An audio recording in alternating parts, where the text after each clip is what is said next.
Capítulo 22. Recapitulación y conclusión.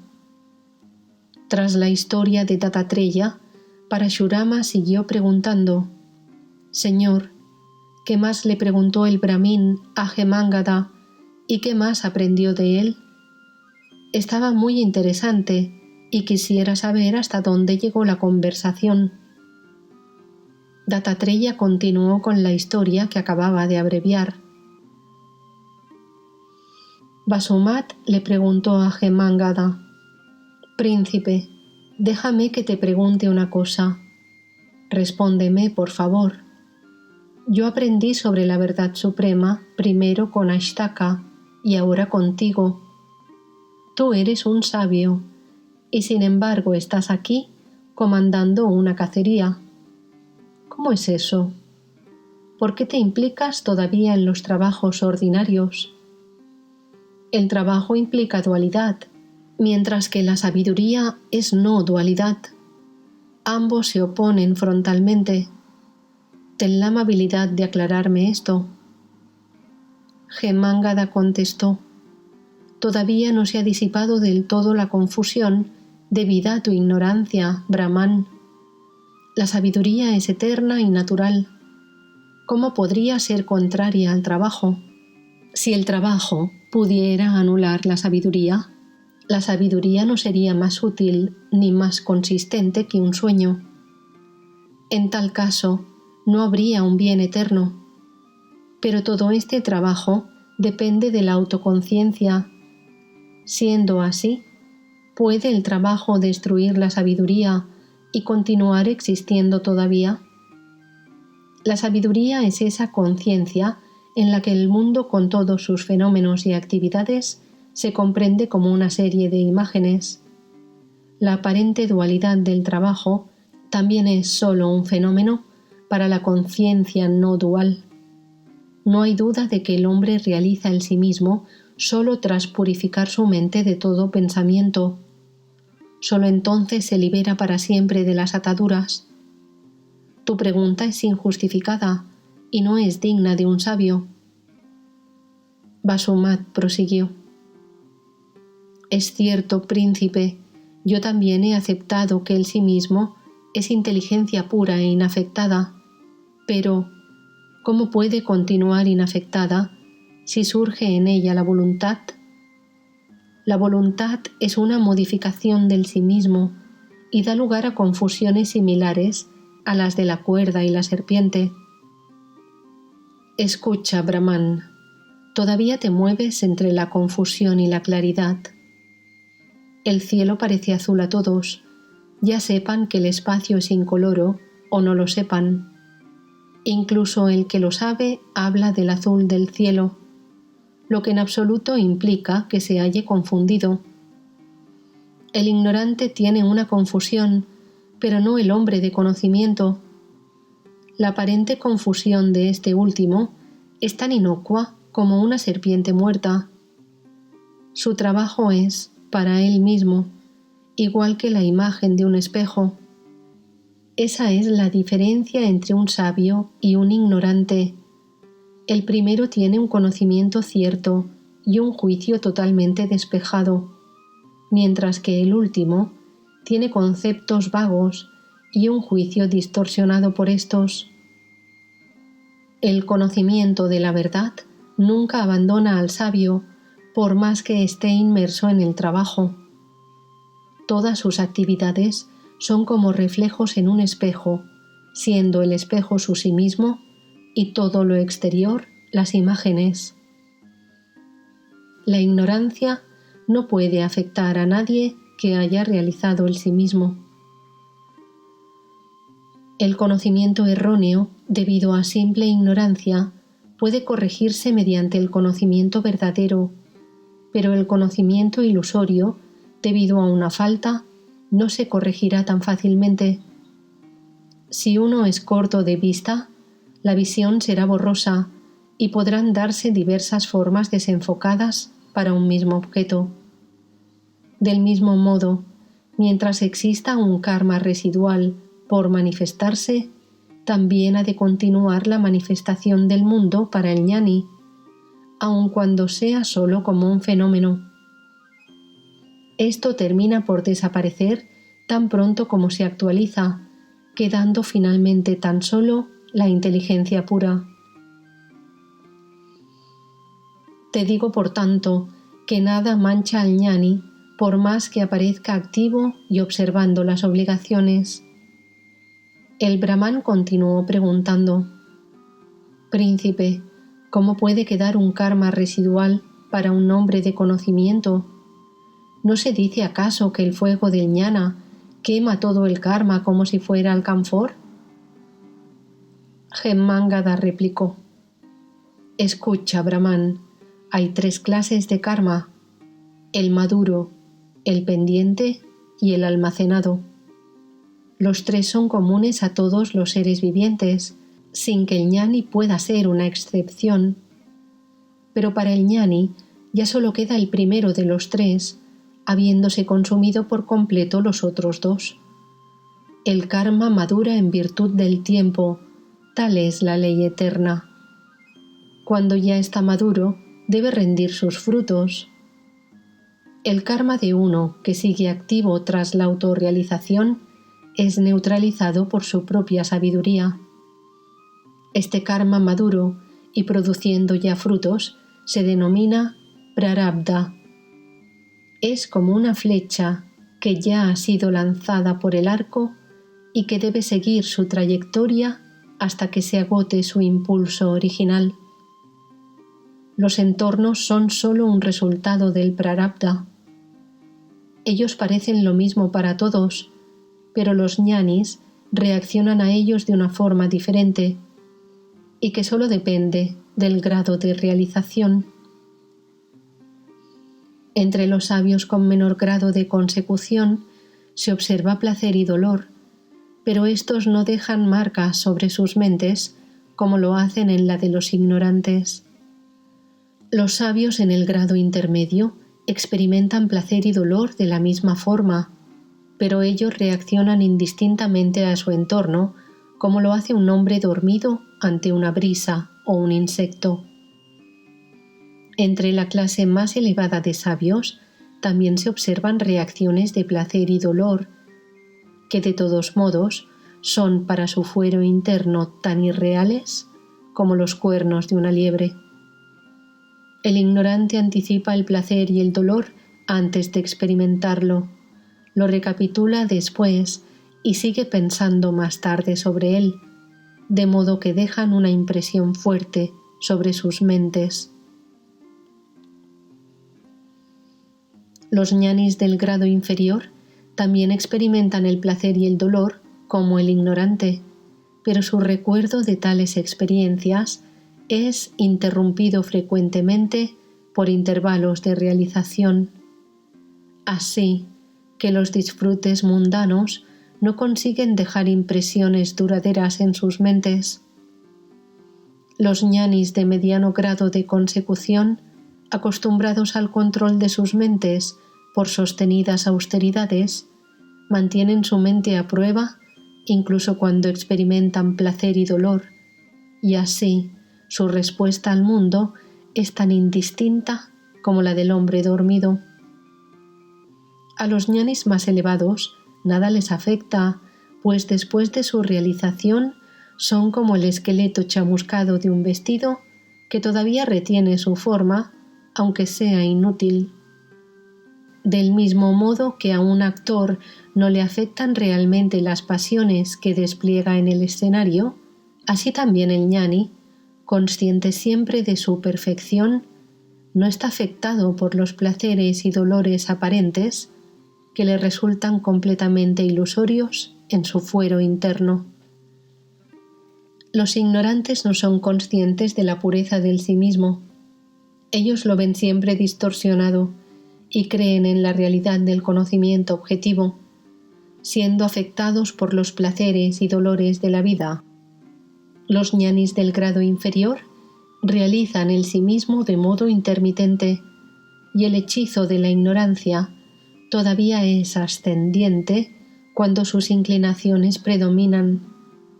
Entonces ellos ven el cuerpo como el sí mismo y el mundo como real, a menudo pueden superar estas viejas tendencias y entonces suele haber una lucha entre sabiduría e ignorancia, prevaleciendo a veces una y a veces otra. El ñani ha de ponerse siempre del lado de la sabiduría y luchar contra la ignorancia hasta que la falsedad sea barrida del todo y quede solo la verdad. Pues ñana, el conocimiento genuino, es indivisible. Los ñanis del nivel intermedio nunca incurren en el olvido del ser, ni se hallan nunca bajo la influencia del falso conocimiento. Sin embargo, ellos recurren a viejas predisposiciones internas para mantener su cuerpo de acuerdo al prarabdha karma que se tenga que manifestar. Este comportamiento es el propio de un ñani consumado. En cuanto al aspirante, no hay olvido del ser mientras él se encuentra en la fase de unión o samadhi. Pero el ñani consumado está siempre en estado de unión y solo recupera sus antiguas tendencias por propia iniciativa. Para el ñani más elevado, no hay diferencias entre el samadhi y las actividades en el mundo. Nunca encuentra nada aparte del sí mismo, y así no puede haber interrupciones en su estado fundamental. El ñani intermedio se adhiere al samadhi y procura estar en él voluntariamente. Hay, sin embargo, interrupciones, por leves que puedan ser, cuando se dedica a asuntos mundanos o incluso cuando tiene que atender a su cuerpo. El ñani perfecto reside en samadhi, involuntaria y naturalmente, y para él es imposible ningún tipo de interrupción. Pero ni el ñani de grado medio ni el perfecto tienen el menor rastro de karma en ellos, pues no perciben realmente nada aparte del sí mismo. ¿Cómo podría haber karma pendiente cuando el fuego del ñana consume todo lo que hay en su presencia? Cualquier cosa que parezca karma en tales condiciones solo existe para el observador externo. Se dice que el estado del ñani es idéntico en todo al de Shiva. No hay la menor diferencia entre ellos. Por tanto, el karma no puede ensombrecer al ñani. Hemangada había aclarado todas las dudas de Basumat sobre la naturaleza de la autorrealización. Ambos se saludaron y regresaron a sus hogares. Acabada la historia, Parashurama preguntó todavía a Dattatreya: «Maestro, también se han aclarado mis dudas sobre la sabiduría y la autorrealización. Ahora comprendo el estado no dual de la conciencia pura que lo penetra todo y está en el corazón de todo como sí mismo.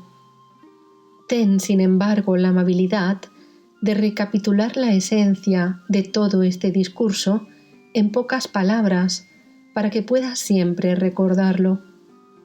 Dattatreya recapituló de nuevo: «Eso que llamamos sí mismo es pura inteligencia que todo lo trasciende y que sin embargo comprende la suma de la perfección de todos los egos en un único yo.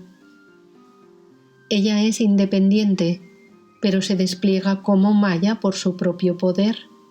No teniendo par, ella despliega el universo como una serie de imágenes en un espejo y puede hacer que ocurra incluso lo aparentemente imposible. Y te diré el porqué. Ella, trascendente conciencia perfecta, suma en un yo de todos los egos perfectos, se divide por su propia voluntad a sí misma en dos. La imperfección surge de esta escisión, que resulta en una fase insentiente, que es el vacío de lo inmanifestado, y una fase sentiente, conocida como Sadashiva Tattva. Pero como tampoco Sadashiva es perfecto, él ve el vacío de lo no manifestado, aunque no como algo ajeno a él, pudiendo decir: yo también soy esto. Más tarde, Sadashiva identifica la fase insensible con su propio cuerpo en el comienzo de la manifestación, y entonces asume el nombre de Ishvara.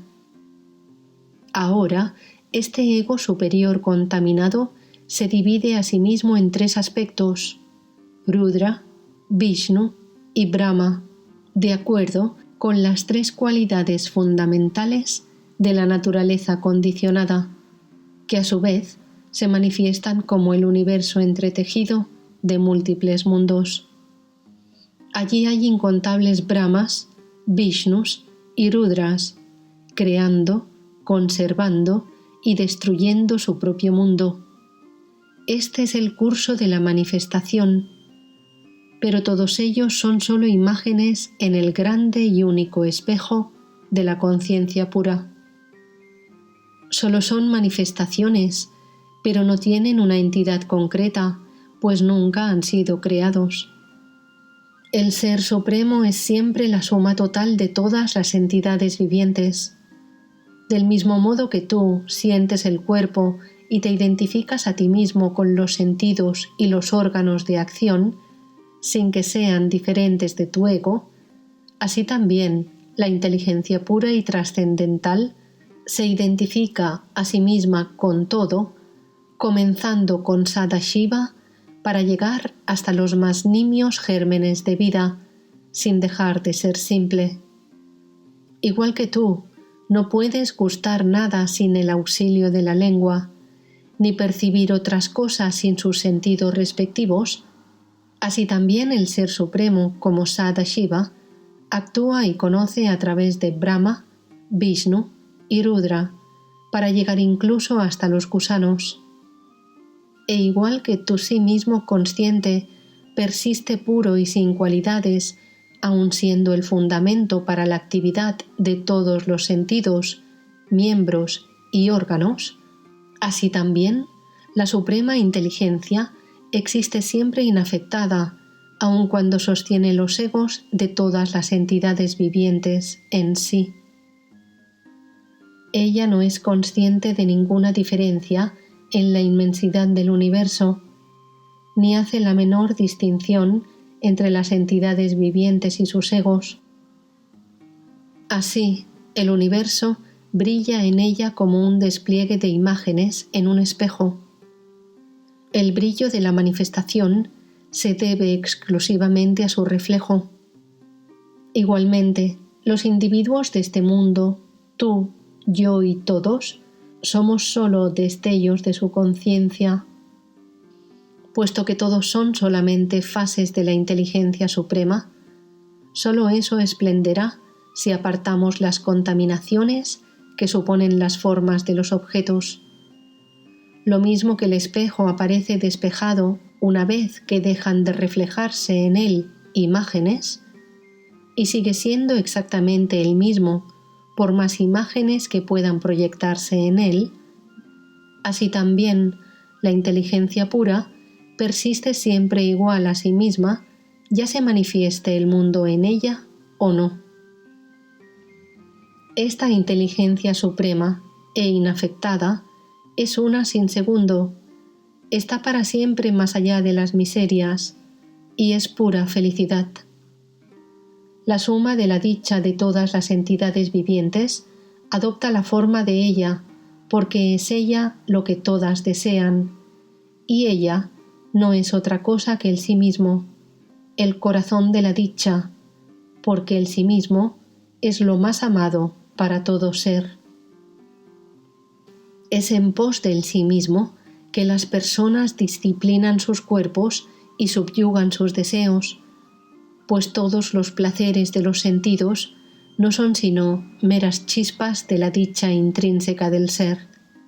Los placeres sensoriales son semejantes a una sensación de alivio sentida al descargarse uno mismo de una carga aplastante o a la paz del sueño. Pero en verdad es la dicha de la inteligencia pura lo único que se busca y lo único que se puede encontrar. Las personas no son capaces de reconocer la dicha inherente de su propio ser debido a su ignorancia, y así se asocia el placer con meros episodios, Igual que las imágenes en un espejo se asocian con objetos cuando se ignora la presencia de una superficie que las refleja, pero tras una consideración se encuentra que dependen del espejo y que no pueden existir sin él, y así como se comprueba que al espejo no le afectan las diversas imágenes reflejadas, así también saben los sabios que sólo el sí mismo es real y completamente independiente de los objetos que se proyecten sobre él.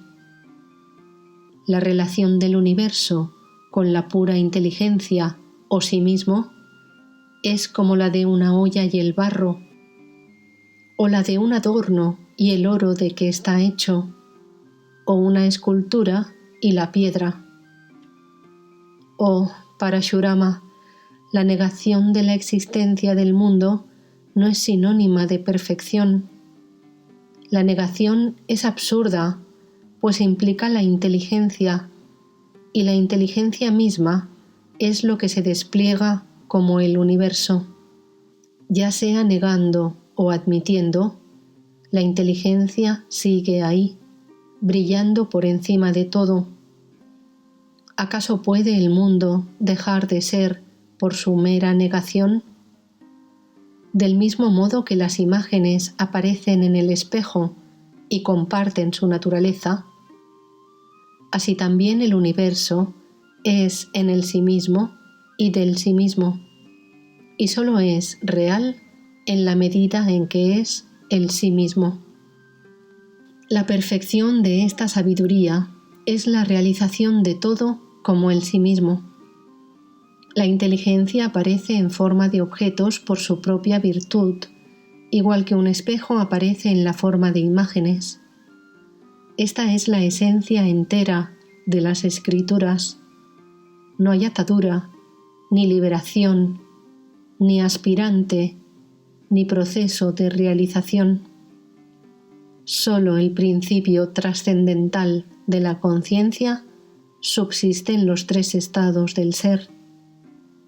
Ella existe como ser absoluto, único y uniforme. Ella es la ignorancia. Ella es la sabiduría. Ella es la atadura. Ella es el camino.